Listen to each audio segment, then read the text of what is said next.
네, 먼저 우리 경제 이슈를 짚어보는 월요 경제 핫이슈입니다. 세계화전략연구소 한양대학교 경영대학 이상석 교수 전화 연결돼 있습니다. 네, 이상석 교수님 안녕하세요. 네, 안녕하세요. 예, 날이 참 더운데요. 아, 네. 오늘은 어떤 경제 이슈를 짚어주시겠습니까? 와, 날씨 너무 덥습니다. 그렇습니다. 예, 네. 그런데 이렇게 날씨 더운데, 상황도 녹록치가 않습니다. 맞습니다. 네, 수도권 사회적 거리두기 4단계가 시행이 되면서 벌써 일주일이 지났습니다. 예, 자, 지난해 2, 3차 팬데믹 겪을 때, 그때마다 정말 영업 제한과 또 정지, 이렇게 조치를 받았던 자영업자들이, 자, 이번에는 또 4단계 거리두기를 겪으면서 정말 이제는 어느 정도 한계에 봉착한 것이 아닌가 이런 모습을 좀 보이고 있습니다. 그렇네요. 예, 자, 여기에다가 내년도 최저임금안과 관련된 내용이 결정이 됐죠. 여러모로 자영업을 하시는 분들에게는 아주 큰 무게감이 더해지는 그런 음, 상황인데요. 네, 오늘 이 이야기를 좀 나눠보도록 하겠습니다. 예, 예. 뭐 정말 큰일이라고밖에 할 수 없는 그런 요즘 상황인데요. 그렇죠.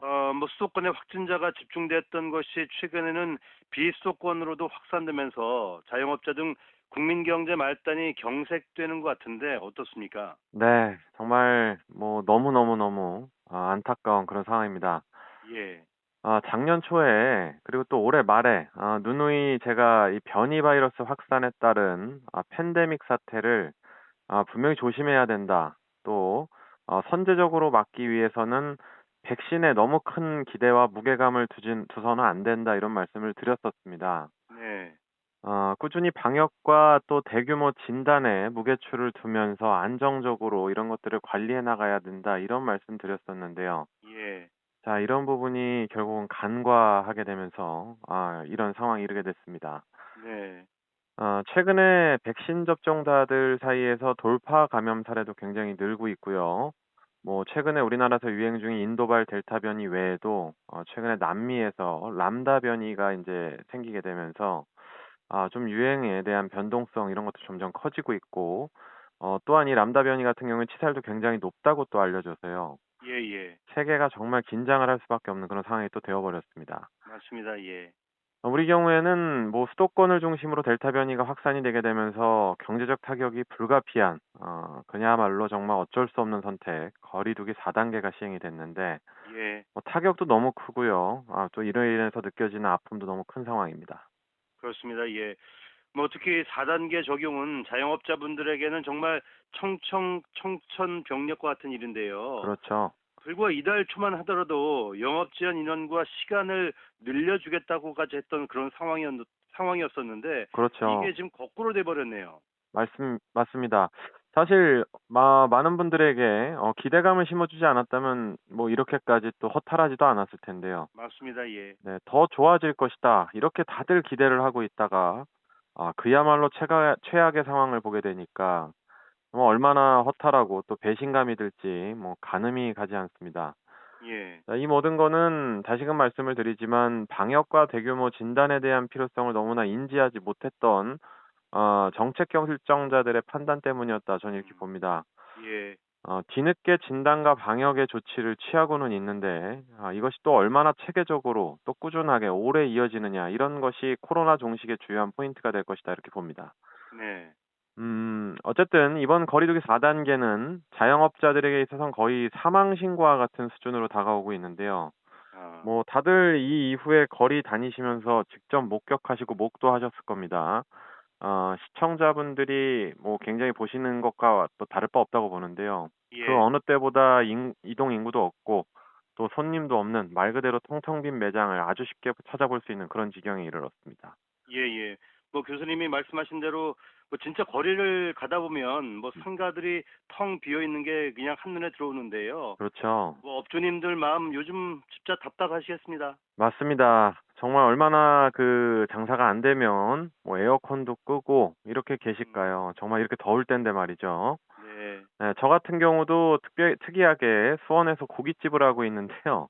그러시군요. 예. 네네. 근데 이런 효과를 정말 뭐 이런 상황을 누구보다 또 잘 체감하고 있기 때문에 또 말씀을 네. 드립니다.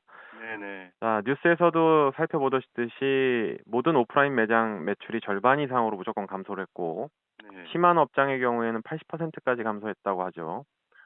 자, 이쯤 되다 보니까 뭐 점주님들도 더 이상 안 되겠다 싶어서 지난 14일 밤에 500대 차량을 동원을 해가지고 뭐 서울시에서 1인 차량 시위를 하기도 했고요.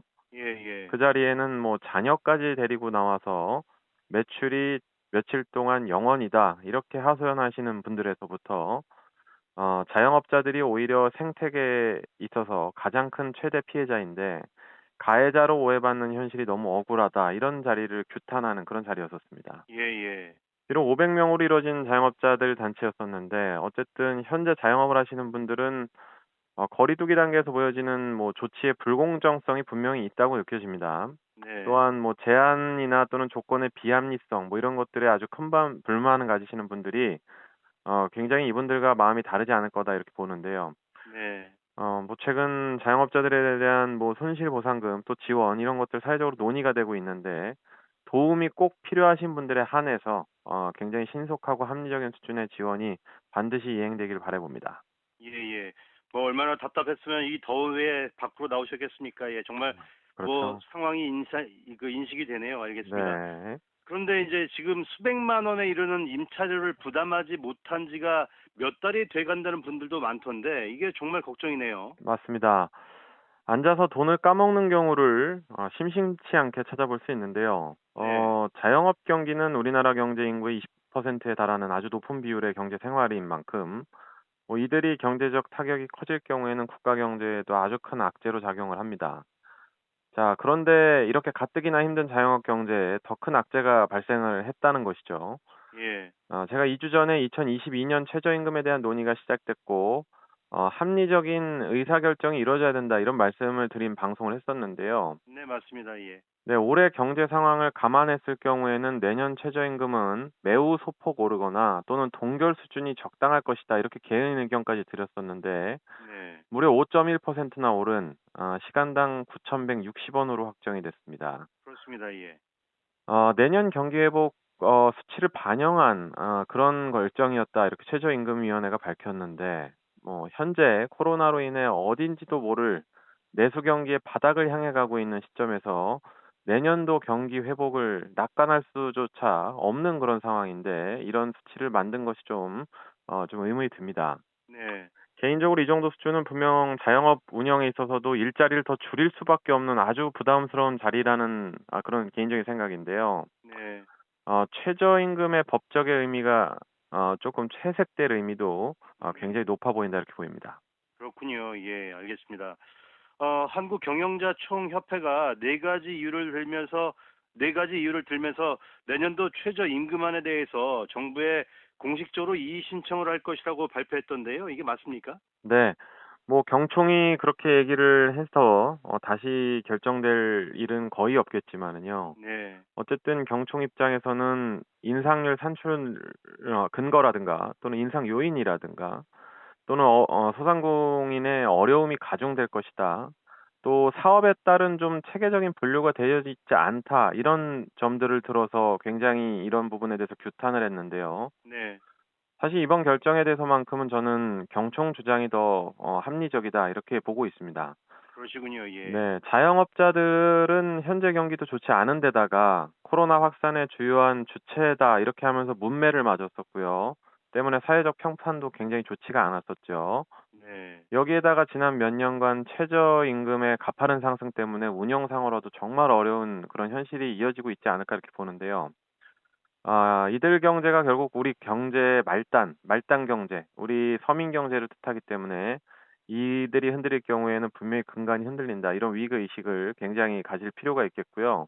네. 정부도 이런 부분에 대해서는 조금 더 인지를 해야 된다고 봅니다. 어쨌든 설꽃 잃은 자영업자에 대한 사회적 관심 분명히 좀 필요한 때다 이렇게 보고 있습니다. 네네, 알겠습니다. 뭐 교수님을 포함해서 자영업자들 힘내시길 바라겠고요. 네, 교수님 오늘 말씀 고맙습니다. 네, 감사합니다. 네.